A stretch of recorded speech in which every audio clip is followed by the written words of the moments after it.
Selamat pagi sahabat dunia tambang kita bertemu kembali pada kesempatan malam hari ini. Dan seperti biasa kita akan menjawab pertanyaan dari sahabat dunia tambang kita. Dan pertanyaan yang akan kita ulas pada malam hari ini bunyinya seperti ini. Pak Horas, saya dari UJP.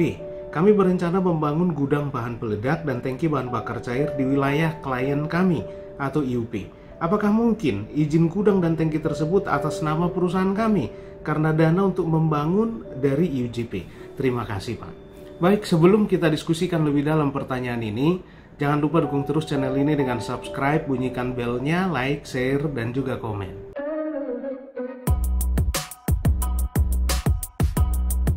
Pertanyaan yang diajukan tadi terkait dengan perizinan untuk dua fasilitas permukaan pertambangan mineral dan batu bara, yaitu gudang bahan peledak dan tangki bahan bakar cair. Memang dua fasilitas ini memerlukan perizinan. Akan tetapi sahabat dunia tambang kita, sebelum kita bahas apakah boleh atas nama kontraktor, nah kita lihat dulu sesuai dengan Permen 11 tahun 2018 bahwa izin yang diterbitkan oleh Direktorat Jenderal Minerba itu hanya 8, yaitu IUP, IUPK eksplorasi, IUP, IUPK operasi produksi, IUP OPK angkut jual, IUP OPK untuk pengolahan dan pemurnian, IUJP, dan salah satu lagi IPR. Jadi begitu sahabat dunia tambang kita. Maka untuk tangki bahan bakar cair dan gudang bahan peledak namanya bukan lagi izin. Kalau dulu memang kita kenal sebagai izin, sekarang menjadi persetujuan penggunaan. Maka namanya persetujuan penggunaan gudang bahan peledak, persetujuan penggunaan tangki bahan bakar cair. Pertanyaannya sekarang adalah harus atas nama siapa persetujuan penggunaan gudang bahan peledak ini? Maka mari kita buka Kepdirjen Minerba nomor 309 tahun 2018 di halaman 14. Di sana disebutkan bahwa kepemilikan gudang bahan peledak hanya boleh diajukan atas nama pemegang IUP. Artinya di sana tidak boleh atas nama pemegang UJP atau kontraktor. Sejalan dengan Kepdirjen Minerba nomor 309 tahun 2018, mari kita buka Peraturan Kapolri nomor 17 tahun 2017 tentang perizinan pengamanan, pengawasan, dan pengendalian bahan peledak komersil. Kalau kita buka di pasal 15, di sana disebutkan bahwa pengguna akhir dapat memiliki gudang bahan peledak. Dan kalau kita lihat di pasal 7, siapa itu pengguna akhir?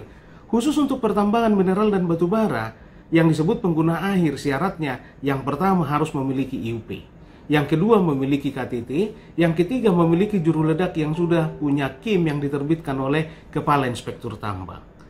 Maka jelas sudah, baik itu sesuai dengan peraturan yang ada di Ditjen Minerba maupun peraturan Kapolri nomor 17 2017 bahwa gudang itu hanya boleh atas nama pemegang IUP atau perizinan dari Mabes Polri ataupun persetujuan penggunaan dari Ditjen Minerba hanya boleh atas nama pemegang IUP, tidak boleh atas nama pemegang UJP.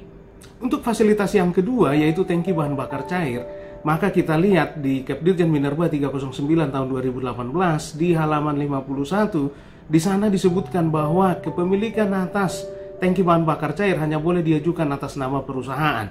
Yang dimaksudkan di sini adalah perusahaan pemegang IUP. Maka jelas sudah sahabat dunia tambang kita, baik itu gudang bahan peledak maupun tangki bahan bakar cair, itu kepemilikannya atau persetujuan penggunaannya hanya boleh atas nama pemegang IUP. Nah pertanyaannya, kenapa diatur demikian?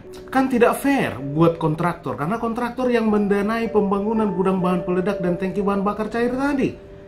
Nah, ini bukan masalah fair atau tidak fair sahabat dunia tambang kita. Nah kenapa diatur demikian? Karena yang memiliki tanggung jawab atas implementasi kaidah teknik pertambangan yang baik, baik itu aspek teknis, konservasi, lingkungan, K3, KO maupun pemanfaatan teknologi adalah pemegang IUP yang punya tanggung jawab itu, bukan kontraktor. Maka pemegang IUP lah yang diberikan persetujuan penggunaan maupun tanggung jawab dalam rangka mengelola.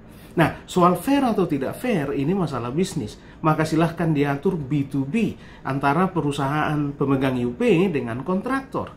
Nah, silahkan diakomodasi di dalam bentuk kontraknya seperti apa. Akan tetapi secara legal bahwa persetujuan penggunaan gudang bahan peledak dan tangki bahan bakar cair hanya boleh atas nama pemegang IUP. Baik sahabat dunia tambang kita, saya pikir sudah terjawab pertanyaannya, dan apabila masih ada pertanyaan yang terkait dengan ini silahkan masukkan di kolom komentar. Dan lagi-lagi dunia tambang kita mengingatkan untuk selalu mendukung program pemerintah dalam rangka mengendalikan penyebaran virus corona dengan berdiam diri di rumah, stay at home, mengurangi interaksi sosial secara fisik. Dan mari serahkan segala sesuatu kepada Tuhan Yang Maha Kuasa, badai pasti berlalu.